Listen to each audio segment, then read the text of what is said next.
Sila čuje da Esmi zvoni mobilni telefon i ona ustaje kako bi vidjela šta se dešava. Sila ne može da otvori vrata, te pokušava da ih gurne jače, ali tada vidi svoju majku kako leži na podu. Sila se uplaši jer ne zna šta se desilo Esmi, ali Esma se tada budi i govori da je sve u redu. Sila joj predloži da odu kod doktora, ali Esma to ne želi. Međutim, tu vidimo kako se Esma prisjeća dana u zatvoru, da joj je isto tako bilo, samo što nikada nije htjela da ode na dalje analize kako bi znala šta joj se zapravo dešava. Ona vidi da joj je Hančer zvala na telefon, ali ona joj šalje poruku pitajući kako je. Hančer bude malo lakše nakon što dobije Esminu poruku, jer se uplašila da joj se nije nešto desilo. Engin dolazi kod Džihana u kancelariju, donoseći mu papir za ostavku. Džihan govori Enginu da će se jednog dana kajati, ali Engin govori da neće, jer je zvanično doneo svoju odluku. Metin ulazi u Sineminu sobu i vidi da je ona tužna zbog Mine. Metin joj govori da je Mine više ne gleda kao majku i da će to morati da promene. On navodi da bi možda bilo najbolje da on pronađe drugu ženu koja bi bila dobra majka Mine, ali Sinem tada ustaje i počinje da viče na Metina kako nikada neće ostaviti svoju ćerku. Metin govori Sinem da će se stišati i da će onda pokušati da bude pomoćnica ili bilo šta svojoj ćerci kada je već ne gleda kao majku.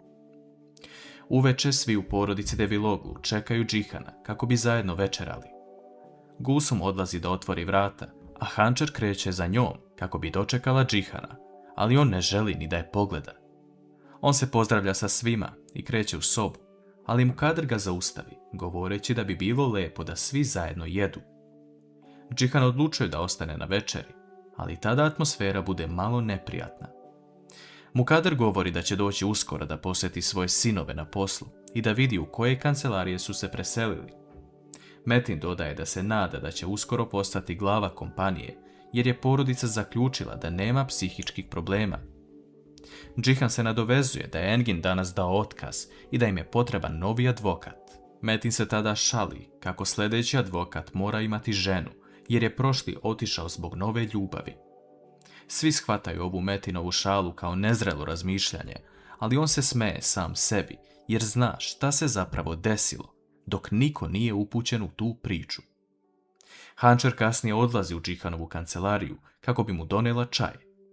Ona mu govori da dosta radi i da bi mogao odmoriti, ali Džihan joj govori da ona može otići da spava i da ga ne čeka.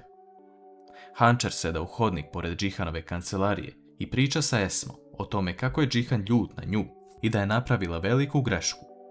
Oni su toliko toga prošli da je sada boli kada neće da razgovara sa njom. Džihan sve to sluša i nadamo se da će uspjeti da oprosti Hančer.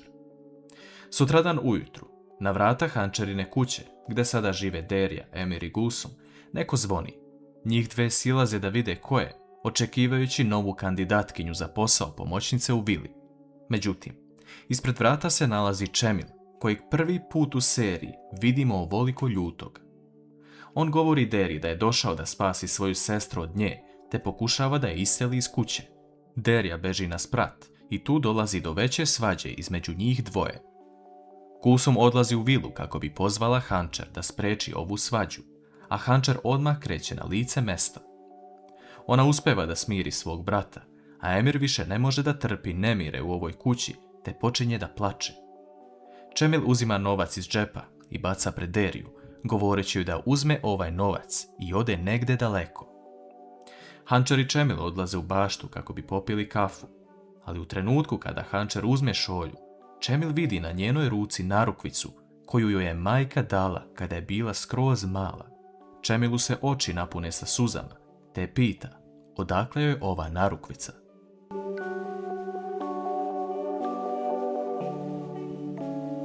Hančer vidi da se Čemilovo raspoloženje odjednom promenilo, te ga pita šta se desilo. Čemil se izgubi u svojim mislima i odlučuje da ćuti na ovu temu, govoreći Hančer da je obećao prijatelju da će se videti. Njih dvoje se pozdravljaju, a Čemil odlazi na svoje mesto pored mora kako bi razmislio šta je najbolje da uradi. Vest da su se Čemil i Derja posvađali dolazi do Mukader, koja govori Hančer da bi bilo najbolje da popriča sa Derijom, jer i ostali ukućani vile su čuli tu svađu, što nije lepo. Hančer tada odlazi do Derije kako bi nasamo popričale o tome šta se trenutno dešava. Derija odmah govori da je Mukader sigurno to prenijela Hančer, jer ona sve zna, ali Hančer joj govori da se ne radi o Mukader, već o Džihanu. Hančer priznaje Deriji šta je uradila i da je njenu sumnju prenijela na Hančer, te da je ona sada u svađi sa Džihanom. Deriji nije bio plan da se ovo desi, ali Hančer joj samo napominje da ako Čemil opet dođe, ne bude svađe. Sinem priča na video poziv sa Duranom, koji je otišao na selo kod njenih roditelja. U tom trenutku se pojavljuje Metin i pridružuje se pozivu, govoreći da će uskoro on i Sinem napraviti pravu svadbu, te da će Duran također biti pozvan. Duran im čestita na tome i govori da bi bilo najbolje za Sinem da nastavi da živi lep život sa svojom porodicom. Nakon što prekinu razgovor sa Duranom, Sinem pita Metina otkud mu ideja o svadbi. On govori da bi to bilo najbolje i za njih i za Mine. Sinem nije jasno zašto je Metin odjednom odlučio da napravi ovakav korak, a onda je on zagrli, govoreći da je istina ono što Mine misli. Engin provodi ceo dan kod Sile i Esme. Esma ga pita da li je danas imao slobodan dan na poslu, a on odgovara da je danas dao otkaz kod Džihana. Sili je drago što se ovo desilo, jer njen plan ide sve bolje i bolje. Uveče, Čemil zove Hančer kako bi se sutra ujutru našli u jednom kafiću pored mora, jer moraju hitno da razgovaraju. Hančer odlazi kod Džihana u kancelariju i govori mu da se ona i beba plaše kada on nije pored njih. Džihan tada odlučuje da spava pored Hančer i napokon dolazi do njegovog popuštanja. Sutradan ujutru, Hančer odlazi da se nađe sa Čemilom u kafiću.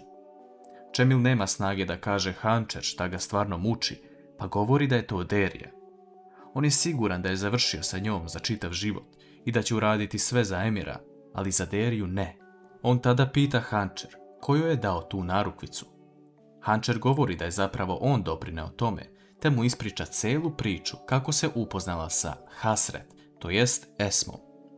Čemilu je jasno da Esma skriva svoj identitet, ali on pokušava da otkrije nešto više o njoj kako bi došao do nekog kontakta.